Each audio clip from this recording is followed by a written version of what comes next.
Hi to all my fellow fashionistas out there. This is Nicole of Nicole Rochelle Personal Stylist, and I'm a personal stylist for pageant contestants and women executives. In today's episode, I'm going to be covering my favorite looks from the Miss Universe 2025 sashing ceremony, and these looks are in no particular order. And there's quite a few, given that there were more delegates this year. I believe there were like 122, and it was hard to narrow it down to a smaller number. Hence why I have quite a few in this episode, but all of them, when I was looking at their looks, I was looking at their overall outfit and wardrobe styling, as well as the hair and makeup, and if it made one coherent, stylish, well put together look.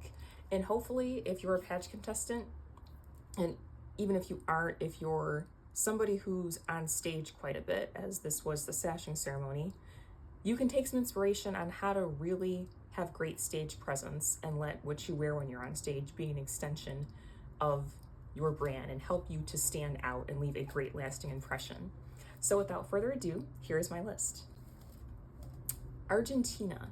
This was a beautiful gown, and it kind of reminded me of Dorothy's ruby red slippers from The Wizard of Oz, with the color and the intricate beading all throughout the gown.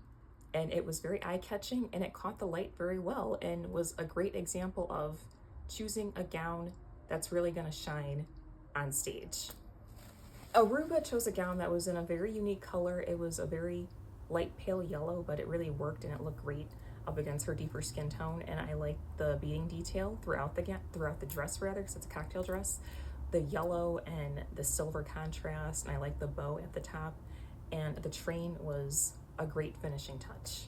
Belize gave us a lesson on how not only to choose a beautiful gown with beautiful and unique beading, but also a gown in the right color that really complements your skin tone well, as this was like a cobalt or royal blue, and it went really great up against her skin tone. And I like that she had her hair up as the neckline was beaded and it went up, drawing more attention to it and enhancing the overall look.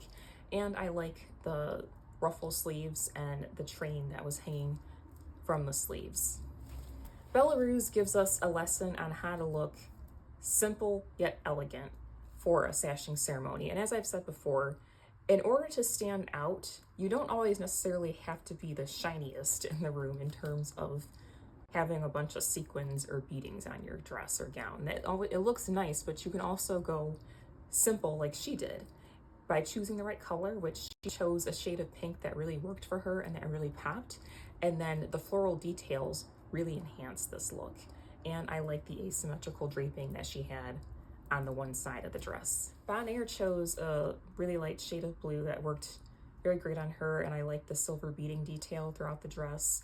And the draping on the tulle draping on the one side was a very nice added enhancement. And I feel like within the sash ceremony, you saw a combination of shorter, more cocktail-like dresses like what she had on, as well as long gowns, and really either one is appropriate for a sashing ceremony. It's all in how you style it, and she did a great job of really standing out and playing up the cocktail dress.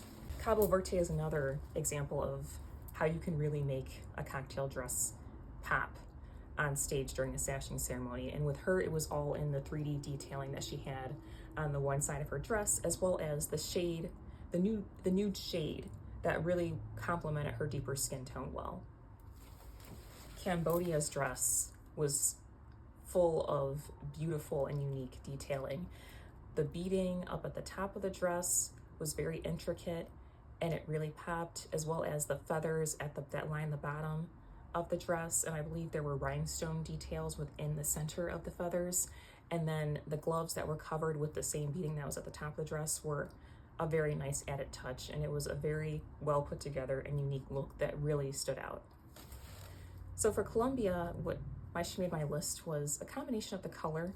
It was an emerald green that really suited her well, as well as the beading, the intricate beading throughout the gown that really stood out and immediately caught my eye as she was on stage, as well as when she was walking into the room where they were holding the sash ceremony. And I love the overall styling, how she had her hair pinned up in a bun because she had a high neckline on, and then the simple statement earrings were a nice added touch. Devoir gives us a lesson on how to play up a color that you don't typically see in pageantry, which is brown. And this shade of brown looked really great on her in particular, given her deeper skin tone. And this was a deeper brown. It really stood out on her. And then the beading. It's not your typical beading that you see on a typical pageant gown. It looked more like it had cultural nods to her heritage. And it was a great combination of being stylish while also giving nod to your heritage. And I believe she had on earrings that matched the beading that was in the center of the dress. So it was a very unique look that also paid homage to her culture. Croatia, so with Croatia, it was also all the details. I like the toll that she had at the waist, I mean not the waist, but the hip area. Kind of gave it a peplum effect, as well as the 3D neckline and the sequins that were sewn throughout the gown. And this shade of red looked really great on her. An example of knowing how to pick colors that really flatter you, as well as that stand out on stage, and details that enhance your overall look. Curacao had on a beautiful cocktail dress that had the shattered glass effect up at the top. It was silver, and it had the choker neck, which was really stylish and trendy. And then I liked the contrasting in the detailing of the dress with the feathers, white feathers that really popped up against the silver. And then her hair was styled meticulously with the soft curls, and her makeup was on point. It shows how to use contrasting details within a look to your advantage to really. France was another example of contrasting details that worked. This was, it looked like it was velvet up at the top. It was black, had a high neck, and then it had silver beading or sequins up at the top. And then the bottom of the dress, it was a fuchsia color, and it looked like it was made of silk, and it kind of reminded me of like a ribbon at the bottom with the way it was made. But it was very chic and unique, and immediately caught my eye, and it was very memorable because it's not a look that you typically see in pageantry. So this is another way, if you really want to stand out, to do it, is to think outside the box with what is something that I don't typically see in pageantry, but I could still get away with wearing, and it will really make me memorable and stand out. She does a great job of giving us an example of how to do just that. Vivia's dress was very dazzling and eye-catching, given the contrast and colors. It kind of reminded me of waves. You had the blue and then the silver and the chic bow at the bottom with the train to really top off this look, making it a very standout head-turning look for Sash Ceremony. Nigeria, this canary yellow absolutely radiated on her and really harmonized with her skin tone.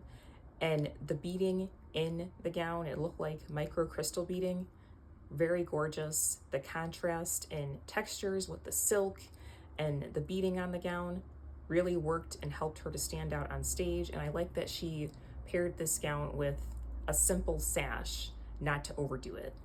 Netherlands, she wore a very rich tone that really radiated very well and complemented her skin tone very well. And it kind of reminded me of autumn, given that it was a burgundy color, almost like a burgundy or auburn color. And then the silver micro beading throughout the gown really contrasted well with the deeper shade of this gown.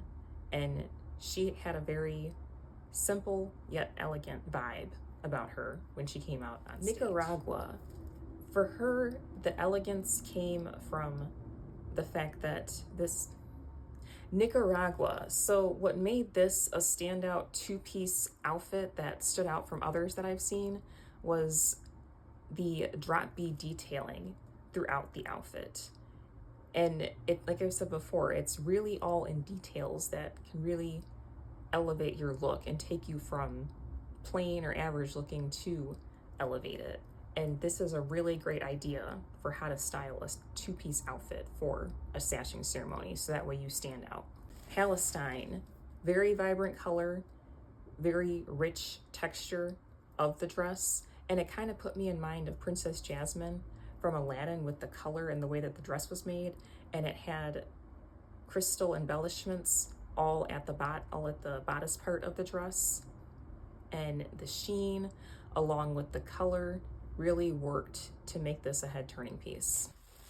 Rwanda, for her, there was the intricacy within what looked like the hand-sewn embellishments that were on her gown, and the color really harmonized well against her skin tone, given that she has a deeper, rich skin tone. And she was the full package with the flawless soft curls and the eye makeup that matched her gown. Really good styling and really made her stand out. South Africa, her gown also had very intricate hand-sewn beading on it. And for me, with her look, as soon as she came out on stage, the contrasts in the textures gave this gown a really high couture look and really made it eye-catching. It was the beading up at the top and then the feathers at the bottom of the gown. And I also like how she accessorized it with a jewel embellished choker that had the train attached to the back of it. And it was also very figure flattering, given that it cinched her at the waist and it flowed with her natural curves. Thailand also had micro crystal embellishment all throughout her gown. And it was that, along with this rich gold tone, that really looked beautiful on her, and she really dazzled and radiated dynamically on stage. USA had on this stunning dress that had black. The dress itself looked like it was black, and then the sequins on the gown were gold, and I think it was the contrast of the black with the gold that made this gown really radiate and pop on stage. And I like that she kept her accessories minimal and that she tied her hair back so that way all attention is on the dress. She really reminded me of like a disco ball because of how bright and radiant she looked. And Indonesia. This is another great example of how to style a cocktail dress for the Sash Ceremony. And what made it a standout cocktail dress was the hanging jewels that were so intricately sewn all throughout the gown. It kind of gave it like an ice queen effect. It looked like icicles hanging from her gown. And I like the contrast in textures with the feathers that were at the bottom. And like I said, this really gives you a great lesson on how to make a cocktail dress work for you for sashing. So please tell me in the comments below, what was your favorite Sash Ceremony look from the Miss Universe 2025 competition? And if you like this kind of content, please make sure to like and subscribe to my channel, as there will be plenty more coming out. And I will talk to you all later. Bye.